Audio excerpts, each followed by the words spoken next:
And by the way, if you want to see a penis, go look at Gilbert Gottfried. He's about to come in here.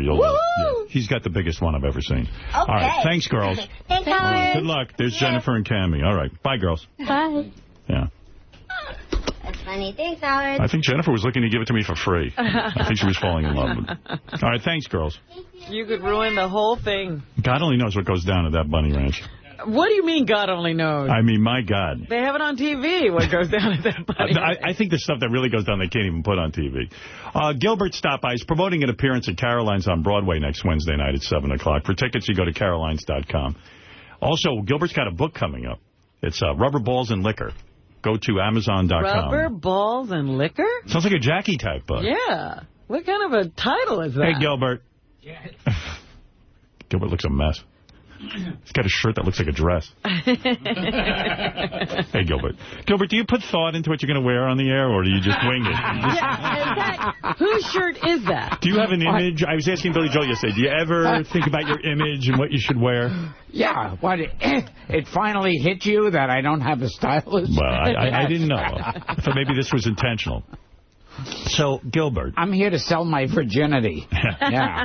Did you see how beautiful that girl was? Yeah. Are you shocked by that at all, or do you think that makes sense to you, to do that on some level? Now, I guess you can't fool someone if you're a virgin, unless you're re-sewn or something. Well, although I think that some You're girls... wondering about the authenticity? Yeah. I know a girl who told me a story once where her boyfriend got very pissed. She had told him that she was a virgin. He banged her, and he goes, "You're no virgin."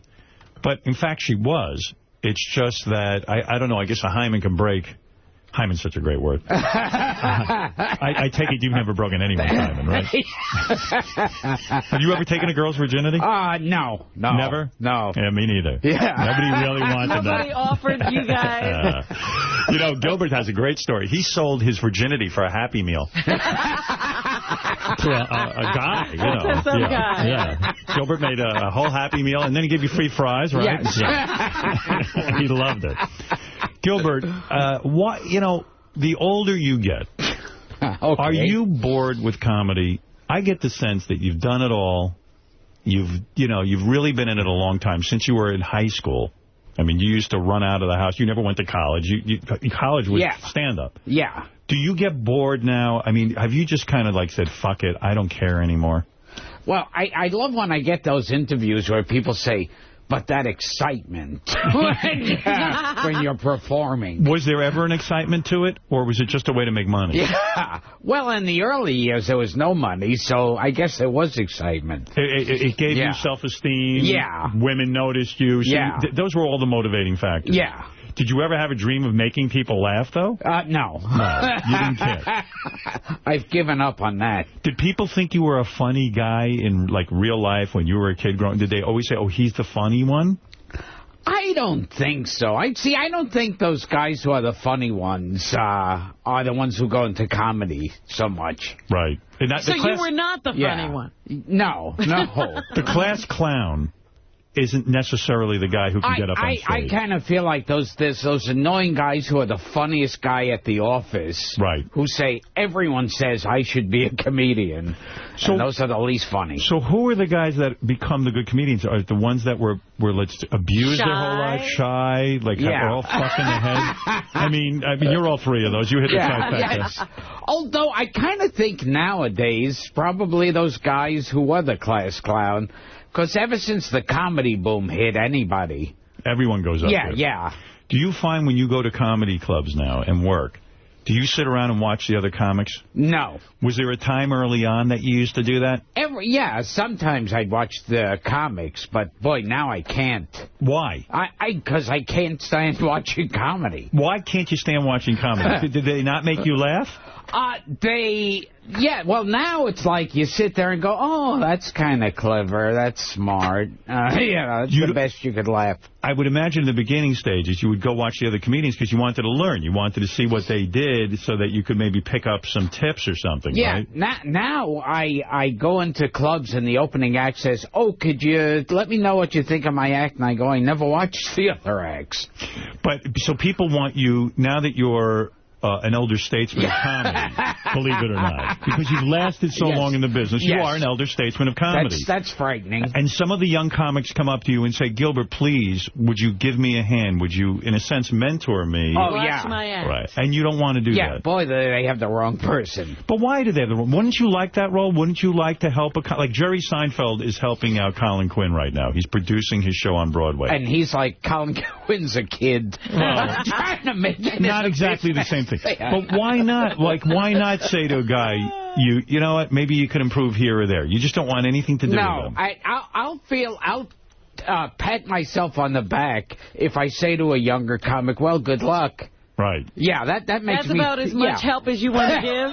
That makes me feel like I'm an elder statesman. Don't you think there's something damaged? I mean, I'm being serious. Don't you think there's something damaged inside of you that you don't want to do that you don't want to have that satisfaction of maybe being... mentoring someone who's wonderful, or... Do you think that's because you didn't have a good father figure? You don't want to give that to anybody else? You don't want to end up being some guy's father? Is that what it is? I feel like I'm on with Dr. Drew. I know, but seriously. Yes.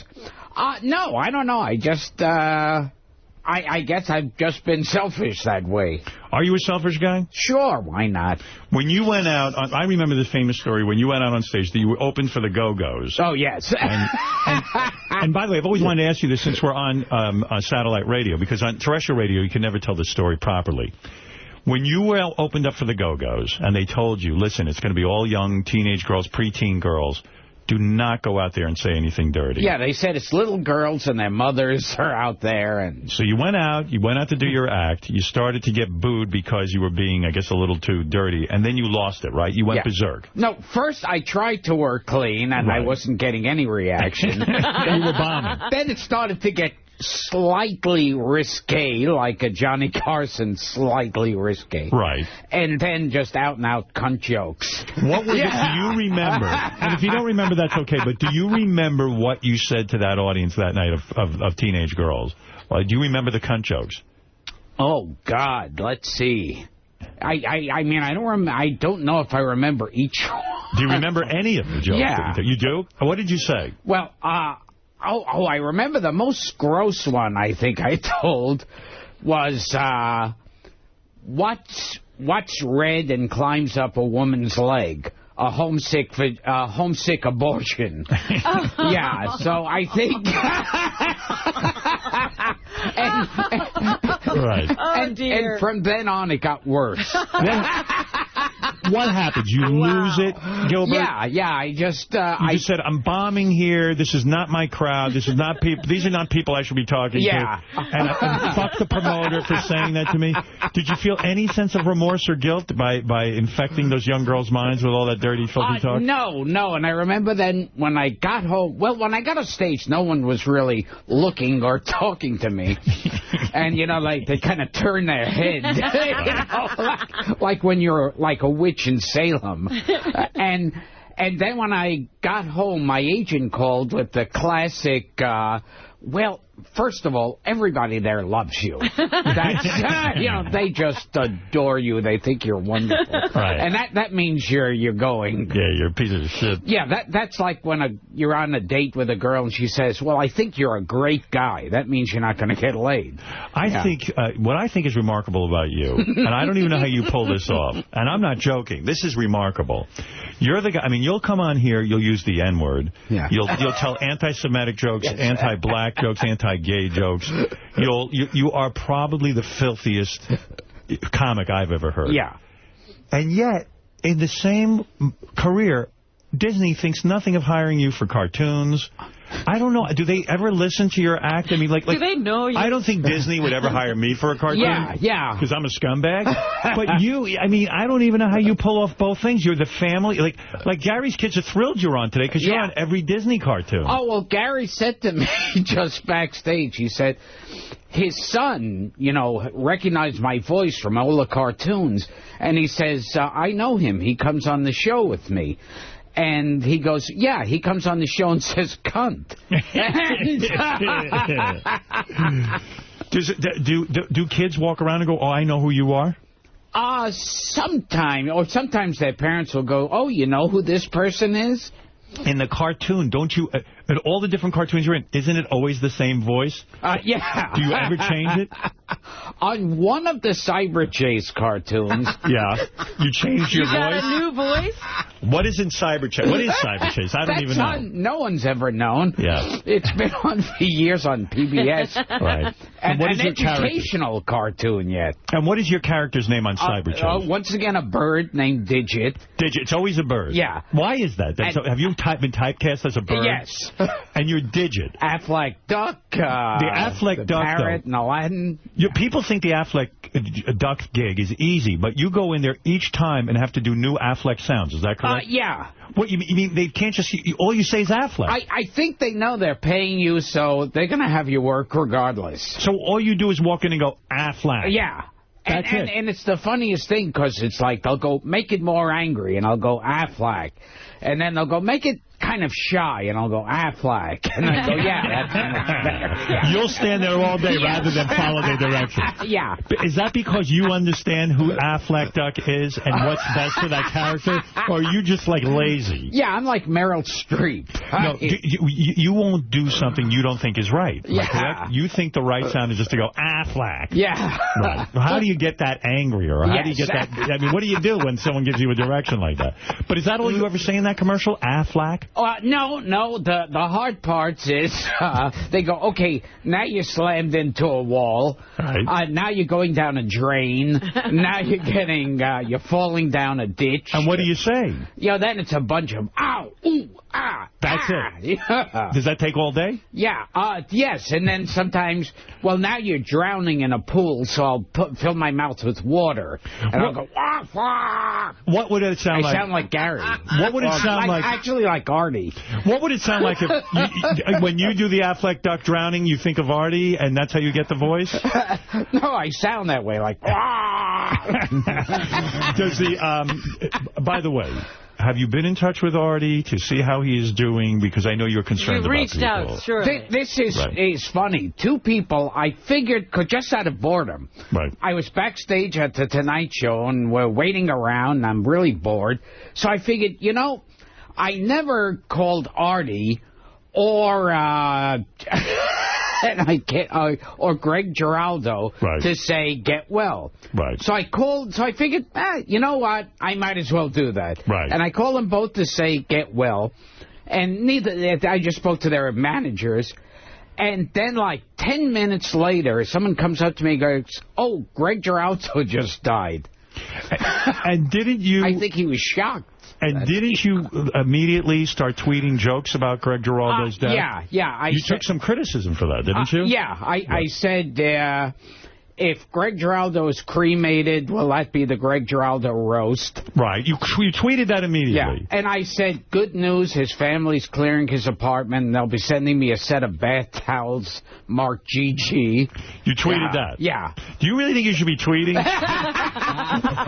Do you hesitate? Let me get into your mind for a second.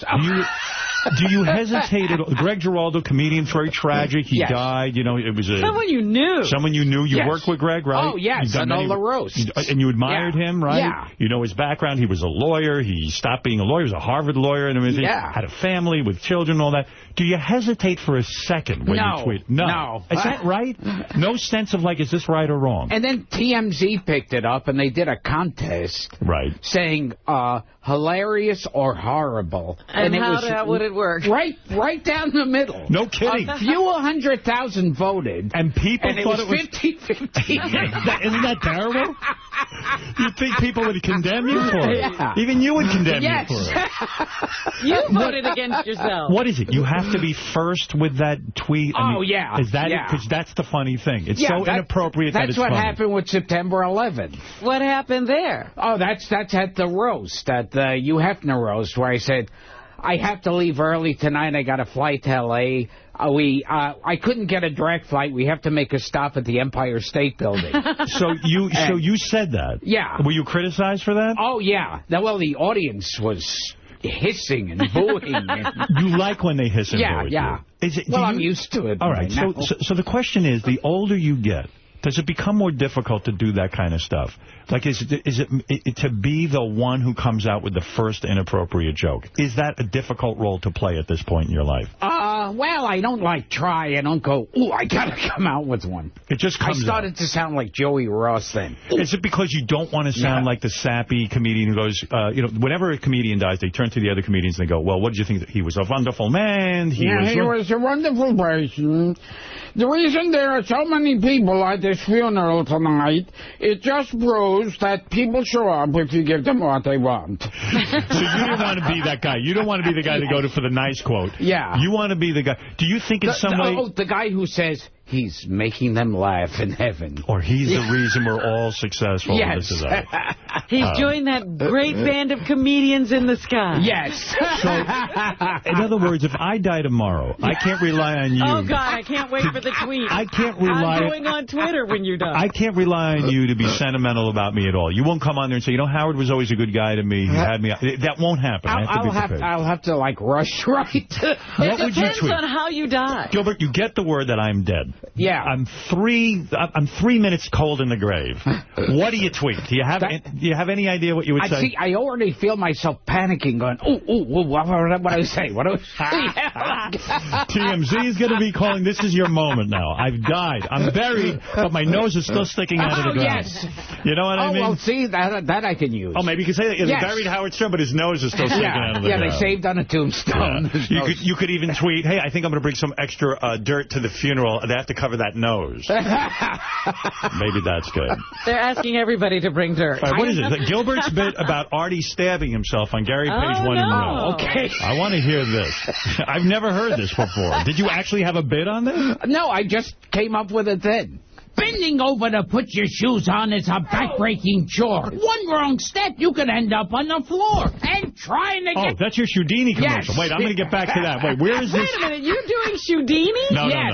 No, wait, where is this Gary Page 1 in red? From... You're on page 2, Howard. I feel strongly about that. Can we put everything on one page, guys?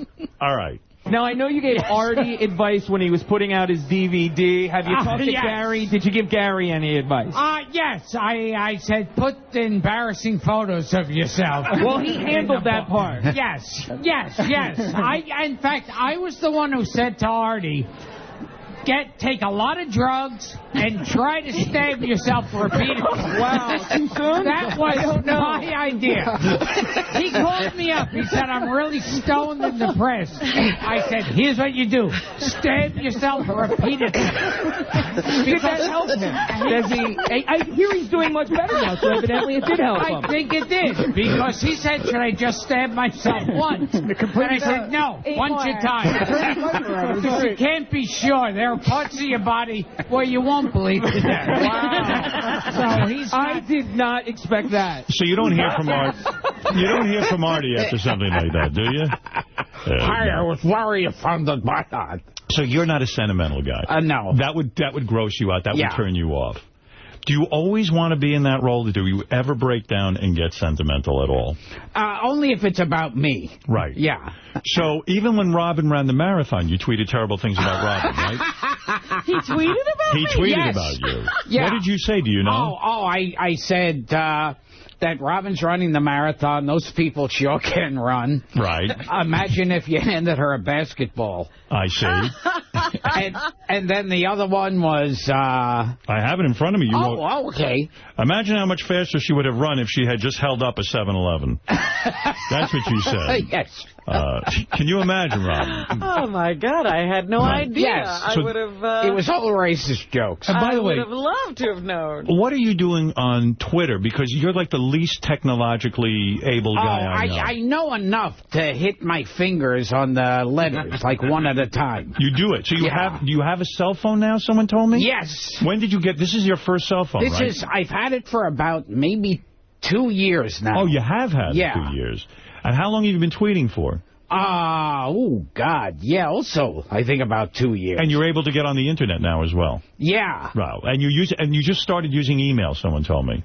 Yeah. Is that true? Are you using email? Yeah, I can do email. Wow.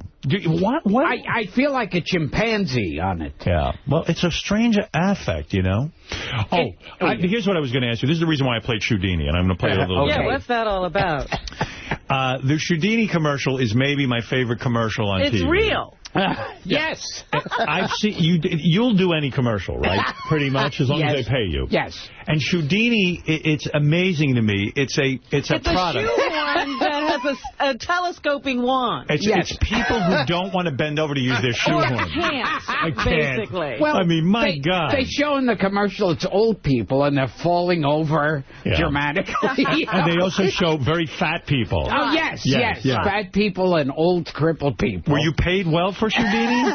It was okay, but... Bending over to put your shoes on is a back-breaking chore. One wrong step, you could end up on the floor. What a salesman. And trying to get them off can hurt even more. Well, now there's Houdini, the world's first shoehorn that lets you get your shoes on and off with ease. Houdini has a telescoping handle that gives you the reach you need, so you can slip your shoes on. It's unbelievable. And there's one big fat or old person after another. That's when I knew America was in trouble. Yeah, dramatically falling over. But do you have an agent that you ever discussed this with? Like, is there a plan? No, is that what you're asking? You don't have an agent. Yeah. There's no game plan, as Robin just said, right? There's just no, like to me, okay, now you're the voice of Aladdin. You're the voice of this other cartoon. You're the and then someone says, Houdini. And you don't even for a minute go, no, that's beneath me. No. There's no thought to this. And I came up with the line in the commercial, it's a shoehorn on a stick. They must have appreciated it. Yes. Did they thank you? With us. That's, Well, that Gilbert Gottfried said he works with us. It's like Johnny Depp, how he adds to a movie. When you meet the Houdini people who represent the company, are they all people like in wheelchairs and stuff or like 900 pounds? No, it's one of those companies that has all those products on the shelf. Right. Like, like the spray-on hair and stuff like that. And... Do you have a Houdini? I mean, do they give you one because you are the spokesperson? Yes. Do you ever use it? Have you tried using Houdini? No, I have it in the package somewhere. I wonder if I should get one. Maybe do you love the product? I got to tell you, I don't love bending over and putting my shoes on. And I have one of those little pocket-size electric razors. Oh, you have that, too. That's very nice. That's very, very good. You're doing very well. Yes. I'm so proud of you. So, do you hear from Greg Giraldo's family after you tweet? No, surprisingly. They haven't contacted you? No.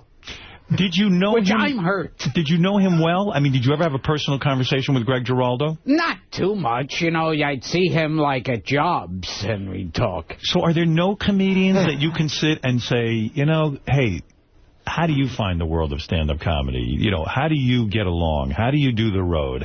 There's nobody... Yeah, occasionally you get into a talk, but not too deep. There's no one you respect. The young comedians you don't want to talk to. They don't make you laugh. You can't stand them. And you don't want to help them. The comedians who are your contemporaries, I don't know, like, Belzer and these guys, you can't stand them either, right? I kind of feel like in the business, it's like there's the people who are lower than you in the business who hate you because you're higher than them. Right. And then there's the people who are higher than me, and I hate them because of being higher than me. Who's on your level? I would like to know who's on his level. Who's right there with you? Probably Gallagher, too. Right? Well, maybe he's a little higher. Him and Yakov Smirnoff. Is Colin Quinn on your level? Is he a guy you would give respect to? Is he a peer, or is he... Well, I don't know if I'd give him respect, but I guess he's on. You've both done Saturday Night Live. Yes. You've both done, television.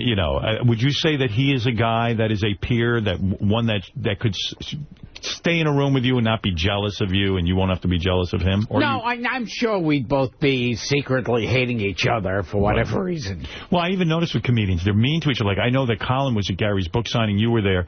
And the book party, and Colin was like, look at Gilbert, he's eating every minute. He's eating. Gilbert was the only one.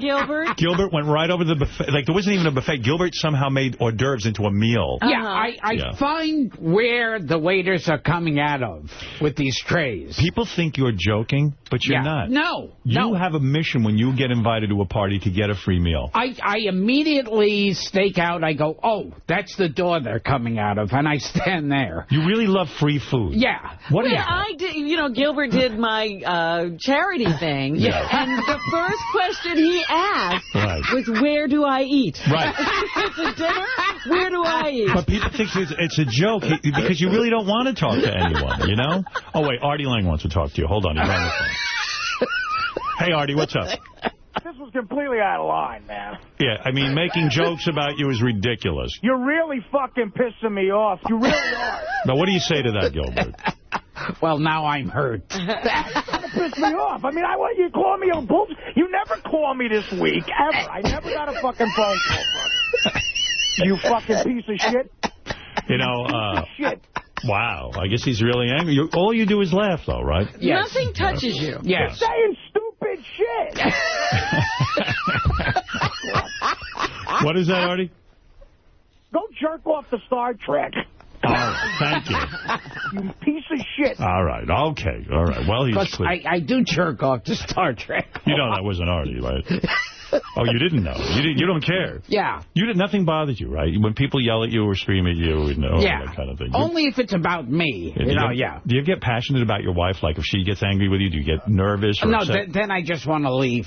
Yeah. Yeah. Gary said he ran into Gilbert's wife, of course, at this book party or whatever it was, and he said, God, she's so beautiful. She's so normal. There the whole time going, that's Gilbert's wife? Well, Gary said the only thing wrong with her is she's with Gilbert. Yeah. And she's hanging close to Gilbert, and it's almost like, what you think that Emily Smart girl must have gone through Gilbert. when she was captured by those people. Oh, right. Good analogy. The Stockholm Syndrome. Yes. When you look at that girl, Emily Smart, who was kidnapped, you go, what is she complaining about? Yes. Right?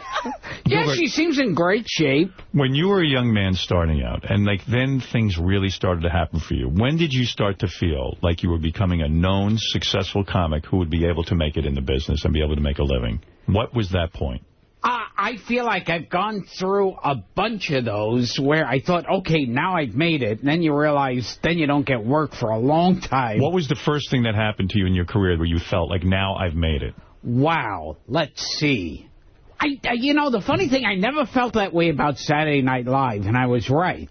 Because they didn't use you, really. Yeah, and it was just, the whole thing was just a complete disaster. Isn't that weird, though? Because you would think most people say, now I'm on Saturday Night Live, I have a national forum, this is it. I wasn't thrilled to get on it, and then when I was on it, it was really awful. Who told you you'd gotten it? Like, you didn't have to audition, did you? I did, yeah. Oh, you did? Yeah. I'm surprised, because you were pretty well known at that point. Yeah, I auditioned a few times. What did you do in your audition for Saturday Night Live? I don't know, I do my act and then improvise stuff. And did you do some of your impressions? Oh, yeah. Did they ever have you do Groucho on Saturday Night Live? No. God, no. I mean, to me, your three top impressions. Groucho, I love Dracula.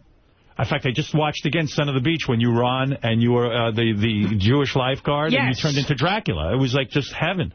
And even your rabbi who sings, I mean, those three impressions alone could have been worked into some sort of regular bit, don't you think? I know, they should have. But did you try to write bits for yourself? I once did. I don't think it ever got on, and it was like, I gave up. But Gilbert, did you understand that the whole thing with Saturday Night Live is the only way you get on is if you had to fight to get on. And you had to write your own material. Oh, yeah. So maybe your problem was you sat around waiting for them to write something to you. Yeah. Did you ever say to them, because Jim Brewer was on, he said, it's amazing. I started doing Joe Pesci for one of the interns. I didn't think anything of it. And then the writers heard it, and then they turned it into the Joe Pesci show and all this. Did you ever actively go to the writers and say... do a Groucho imitation? Yeah, no, seriously. I should have. But of course, why? You're so resistant, I feel, to collaboration. Even when you were at National Lampoon, you didn't collaborate. You did it on your own, right? And then after a while with Lampoon, I would just write photo funnies that would have me with naked curls. I know, but why do you think you didn't at Saturday Night Live? Here's your big opportunity. Why didn't you sit down and write some material for yourself or sit with the writers and say, look at the variety of characters I could do? I mean, you're such a fucking talent. I don't understand why you didn't do that. Probably totally self-destructive. Is it? Yeah. Is that true? More so than Artie. Is it laziness, though? I mean, are you just sort of like the lazy genius who just says... Are you the kind of guy who sits around going, they should know how brilliant I am, and they should be working with me, and screw them, I'm not going to help if they don't recognize me? In a sense, is there a chip on your shoulder? Like, I'm not going to have to prove myself to them. Or I'm like Brando, who looks at disdain with the business. No, but you kind of do. I mean, there was your opportunity... I remember when Billy Crystal was on, he just laid out every character he could. Oh, yeah. See, Billy Crystal, but then also the season I was on was like, people hated the show before it even went on. Right. You weren't a Lorne Michaels guy. You were doing Gene Dominion. And it was how dare they have a different cast. But you were on with some talented people. Were you on with Robert Downey Jr.? No, he showed up later. Eddie Murphy and Joe Piscopo and the other people you wouldn't even know. But those guys, certainly you could jam with them. I mean, Eddie does great impressions, so do you. I don't think I remember ever you and Eddie in a sketch together doing any kind of impression. No, in fact, they one time had me in a sketch to show what they thought of me on the show, where it took place at a funeral, and I was the corpse. You lay there and didn't get to do anything. Yeah, just in case you saw a hand or a foot. They needed someone in the coffin, and that was me. But you know what? I blame you in a way, and I'll tell you why. Even when I did that dumb little show on Channel 9, I used to say to Gary, please get a hold of Gilbert and tell him I want him to come on as Andrew Dice Gottfried, because I knew just that character alone would kill. And then you would go, I don't want to do that character. I said, tell Gilbert, it's brilliant. And people are going to be cracking up. And sure enough, you came on, you did it against, you didn't want to do it. And the gay comedian was on, and you start in on him, and he's sweating, and it was an hysterical moment. But I don't understand why you don't, when you get that golden opportunity on Saturday Night Live, just take it and blow it up. Yeah. It's like you don't want to be the huge comedian. I remember I was with that gay comic, and he's trying to tell a story, and he's sweating and looking like he's about to pass out. And you were his hero, and you were being Gilbert. And you were being really Dice, rough. and you were being Dice Gottfried. He said something about his boyfriend farting at one point, and I said, hey, what's that, a homo mating call? Oh! And it was hysterical, and you were relentless, and you wouldn't let up. But if you had done that, like why didn't you walk into a room... Why, in God's name, don't you walk into the room at Saturday Night Live and go, whoa, I'm Dice Gottfried? I do these impressions. But you're laughing at that. That's what you have to do to get on. That's what I was saying before. On one episode of Cyber Chase, the bird puts on a nose and glasses. Yeah. So I did the old Groucho voice for him. What did that sound like?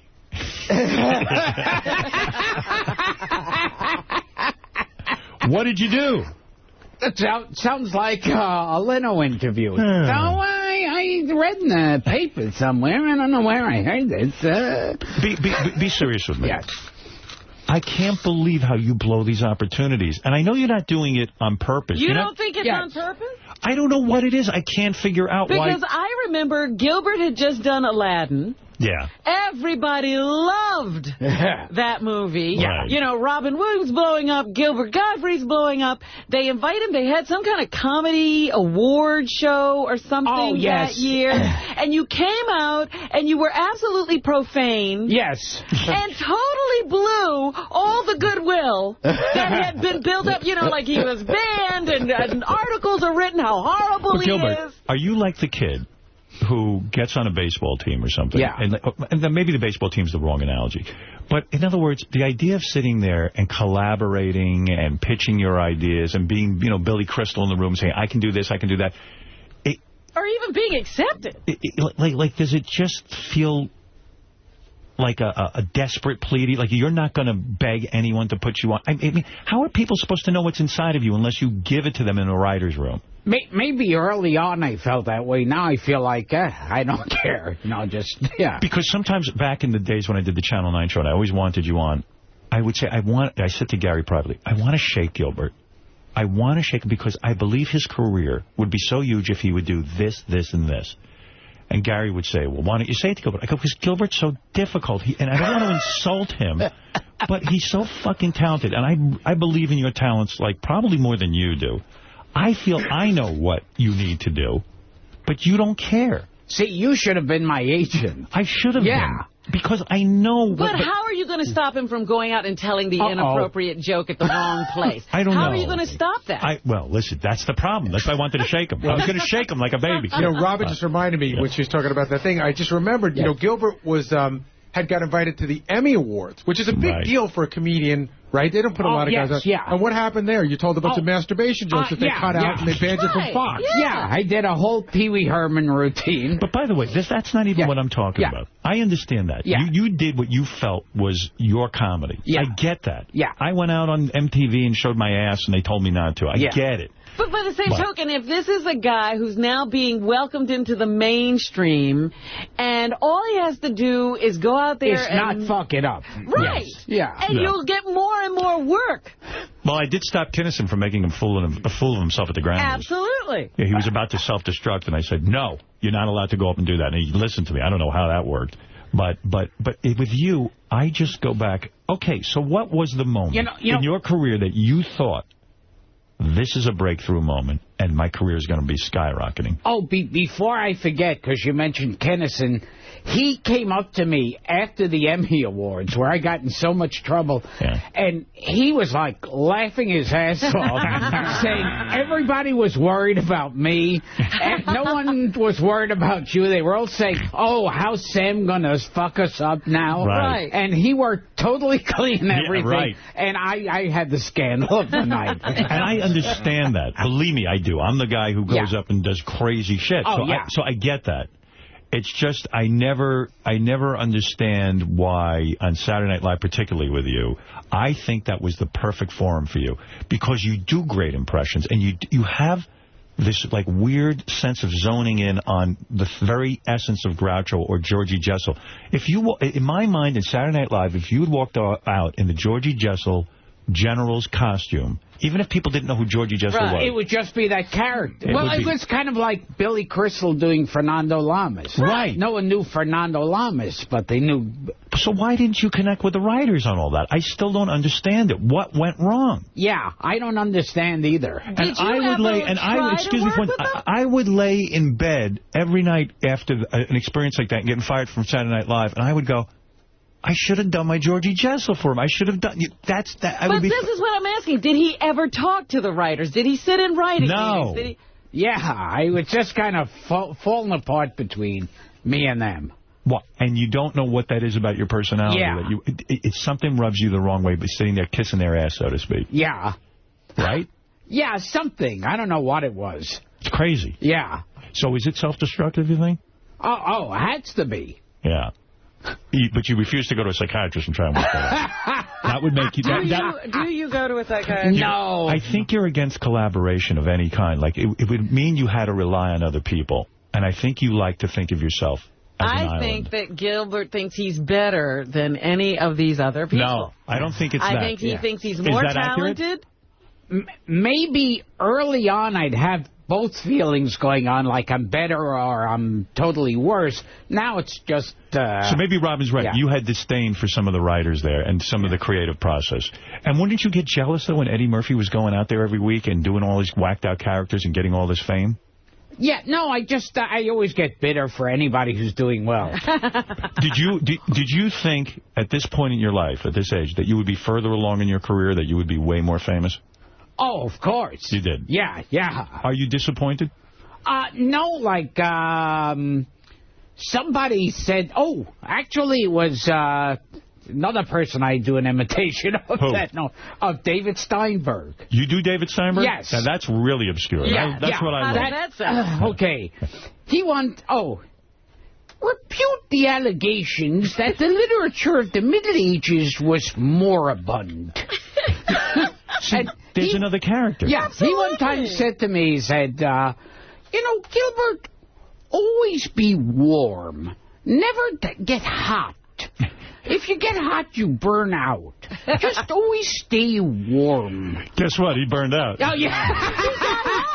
He got hot. Nice guy. Talented guy. I love him. He directed me in one or two, like, sitcoms. Right. He's a pretty big director. I mean, he does commercials now and stuff, too. And I would, like, just follow him around the whole time. He learned to hate me. Because he'd go, okay, in this scene, and then I'd yell out, okay, in this scene, what I want you to do. You rub people the wrong way. Yeah. You see, what I think you should do is more emotion. You don't like to collaborate. Robin might have hit it on the head today. Yeah, she said that you were not going to sit there and listen to those writers. And even the approval of the masses is disgusting to you. Yes. God love you. But I do love you. Yes. And I love your sense of, like, fuck everything. Even my own life and my career. It's great. Well, anyway, listen. Gilbert, a good friend of the show. He's here not for his health. He's here to tell you that he'll be at Caroline's on Broadway next Wednesday night at 7 o'clock. Will you be doing your dirty jokes? Oh, I'll do those at the end. I usually, look, my hands are shaking. Yeah, why are your hands shaking? I don't know. I probably have Parkinson's. Do you think you do? Yeah. No, Gilbert, wait a second. Do your hands normally shake like they just did? No, I think, you know what? They're shaking right now. You know what? See, I'm drinking coffee, and I'm not a big coffee drinker. I drink 1 cup a day. When I drink 1 cup, my hands get all jittery, and then I get a lot of energy, and then I get depressed, too, with coffee afterwards. So you crash? Yeah, it's like cocaine. It's like it'll bring you up, and then you feel like I want to kill myself. But do you think it's good to drink anything that makes your hands shake that much? No. Have you ever been tested for Parkinson's disease? No, not yet. Is there a history in your family of Parkinson's disease? No. No. All right. So you think you're safe? But I once apologized to Michael J. Fox for making a Parkinson's joke, and he said, "You're right. Let's shake." See, that's if he dies. No wonder they threw you off Saturday Night Live. Here, no. All right, go ahead. This is my, this is some of my stuff to plug. Look at your hand shaking. Yes. Listen to me. You want to know why I think your hand shaking? Yes. I think you were very open and honest today. Yeah. And I think it got to you. Him? It got to you a little bit. No, then I'd start getting choked up like I do on Oprah. Do you ever cry? No. When's the last time you cried? Gee, I don't know.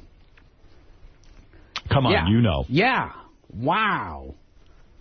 You know, everyone, the common one is to say, oh, when your child was born. I don't see you crying when I think a death would upset you. Sure. Who died that made you cry?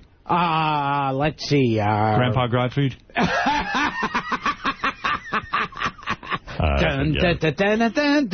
You've been up. You cried when Grandpa Lewis died? Yes. He was wonderful. All right, listen, we've been honest enough. Yes. It's too much for you. I can see your hands are shaking. Here, I have this plug.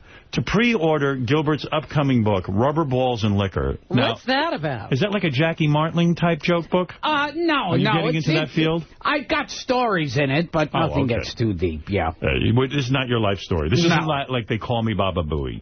Yeah, no. Where his brother had AIDS, and his father died, and his mother was crazy.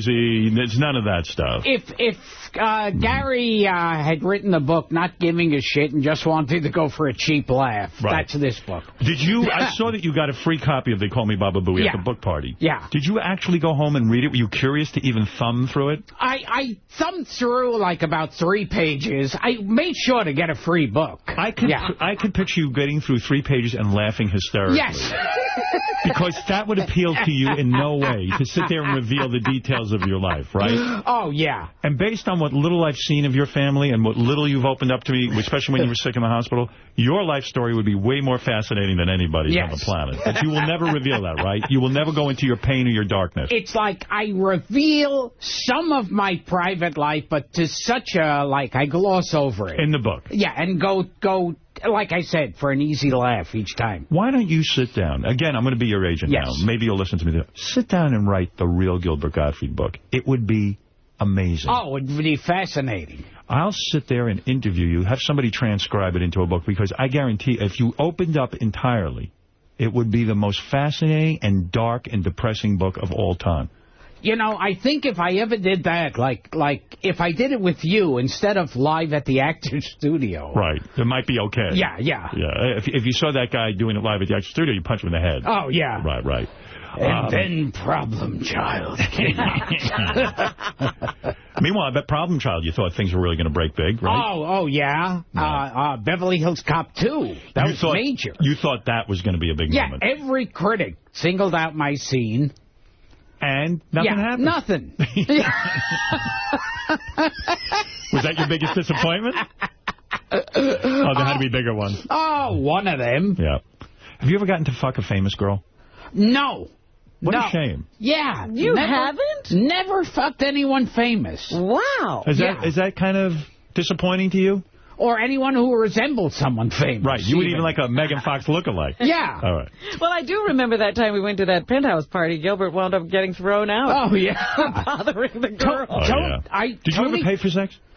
No. Never went to a prostitute? No. I know you would. You'd be too cheap to do that. Tony Curtis said in some interview of his career, he said, I fucked every actress in Hollywood, and the ones I didn't fuck, I fucked their stand-ins. I swear to you, I was reading his New York Times obituary. It was like classic.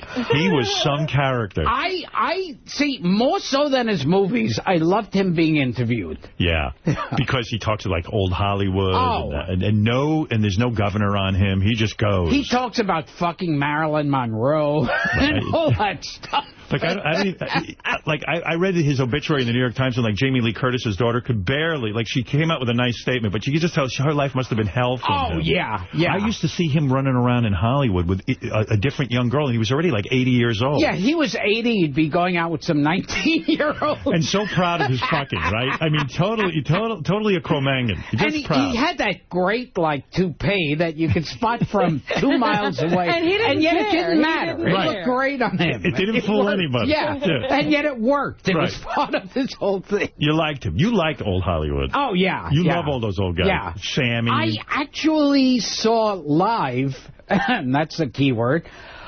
Marty Allen. From Allen and Ross. Yeah. On his own? Yeah, he works with his wife now. Oh, he doesn't work with Steve anymore? Yeah. Oh, no kidding. Was he good? He was great. Yeah. I mean, I love that kind of stuff. Yeah, so. Any of that old stuff you'll go see. Yeah. Would you go see Don Rickles? Oh, yeah. You like him? And I saw Five-ish Finkel. Wow. The more obscure, the better, right? Oh, yes. Five-ish so Finkel, he's not helping the young comedians. He's helping the old comedians. Five-ish Finkel started in, like, Yiddish theater, right? Yes. Can you speak Yiddish?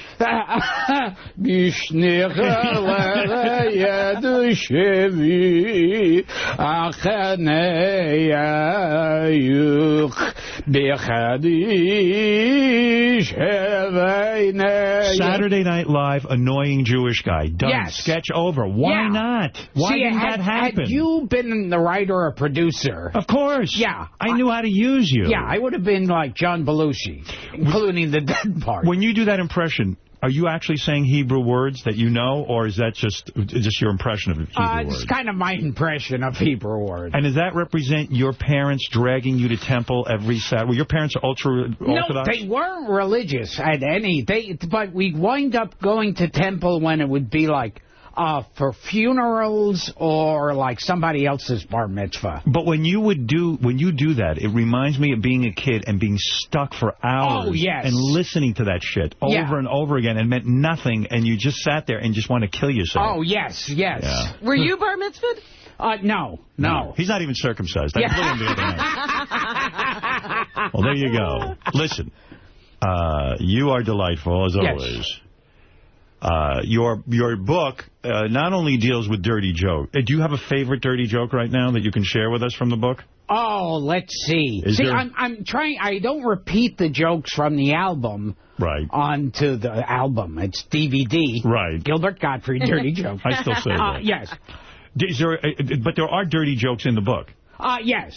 Is there one that stands out? Okay. One of my favorite that I just heard recently that has been is, why does E.T. love Reese's Pieces? Why? Because that's what cum tastes like on his planet. You like that one? Yes. Who would know that? I want to tell that to Steven Spielberg. Did you tell that to Marty Allen? To pre-order Gilbert's upcoming book, Rubber Balls and Liquor, go to Amazon.com. And, of course, Gilbert at Caroline's. He doesn't like doing these live dates. It's very rare. It's very rare. It's very rare to get him out of the house. You know, he can make his money just doing commercials. Yes. The Shudini is looking for a sequel. Anyway, see Gilbert Gottfried at Caroline's on Broadway next Wednesday night at 7 o'clock. For tickets, go to Carolines.com. Gilbert, always good to see you. Yes. And also on my website. Go ahead, yes. I made a short film. Really? For a short video. It's like, these cameras that you could press a button. I like to hear this. It does 2 seconds of a video. Yeah. And for a while I had it on Funny or Die, and my agent said, well, that's really cheap looking and not funny and everything. And I started to freak out and I took it off. But it's called The Scary Monster. Do you play The Scary Monster? Yes. It's like, to me, you know how like Scorsese and people like that, right, and Coppola will go, this is a very personal film? Yes. To me, this is a personal film. You made a personal film, and it's on your website right now. Called The Scary Monster. Because to me, it's like me being this pathetic kid who always liked monster makeup and just found shit around the house to slap on their face. By the way, my favorite moment, do you remember when you called Swap Shop? Do you know about this? Oh, wait. I think so. Did I play you this already? Okay. Oh, well, play it anyway. All right. Gilbert called the radio show Swap Shop, Robin. Okay. I don't know if you remember this, but I do want to play it for Gilbert before he leaves. Here he is. Yes. Here he is. All right, so that's a good deal, $26. All right. We got about 3 or 4 minutes to go. Good morning, you're on Swap Shop. Oh, damn! Oh! Oh!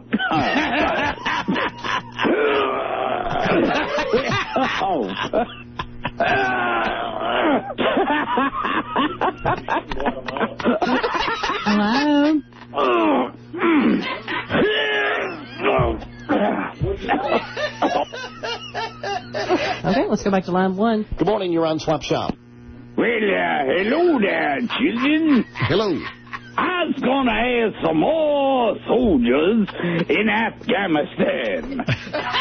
You going to do what now? Oh, my goodness. Is this where the fumicle possession's been located? No. Do you want to see my penis? Hello? I don't know. I don't know. I think it's... They wanted me to put them on hold. Well, it's getting carried out of hand. I'm not sure who that is. Yeah. I'm not either. So, anyway, good morning. You're on Swap Shop. You know, back in my day, getting married was like a Western. It felt like a Western. And in Westerns, there would be cowboys. Because that was years ago. Because that's the way people dressed in the West. Huh. That's great. Yes. Back in my day, when was your day? What is your age? Because he was getting married, if he preferred that. I would drink a cup of coffee. Back in my day, they would make it in a pot. And people would drink coffee hot back then. And sometimes you would put cream in it, Alma. Listen, we appreciate your call. Have a good one. Thank you. All right. Have a good one. I'm going to sing with Jerry Lee Lewis. They were very rude when you were doing Groucho. I mean, there was a nice old man calling A nice old man. They're being rude. Also, next week, Catch a Rising Star in Providence. Boy, oh boy, the plugs you're really out there. there. I know. I think it's the coffee. And your hands are shaking like a leaf. They are. Do leaves shake, Robin? When they're about to fall off the tree, yeah. I think Gilbert's about to fall off the tree. My hands are about to fall off my wrists. All right, Gilbert, everyone's had it with you. Okay. No, great seeing you again, and we look forward to you at Caroline's. I look forward to pre-ordering the book, which is Rubber Balls and Liquor. Go to Amazon.com. We'll see you at Caroline's Broadway next Wednesday night at 7. And, of course... Dirty Jokes, DVD. No, but with the other date you just promoted. Catch a Rising Star. Catch a Rising Star and Caroline's, you said. Yeah. And watch, the Scary Monster... on GilbertGottfried.com. 36 seconds. I'm glad you put a movie on there. New content is always good on that website. I keep going on there and I see the same goddamn thing. And it's so professional looking. Thank you, Gilbert. Okay. And once again, good seeing you. All right. And we will be back right after these words.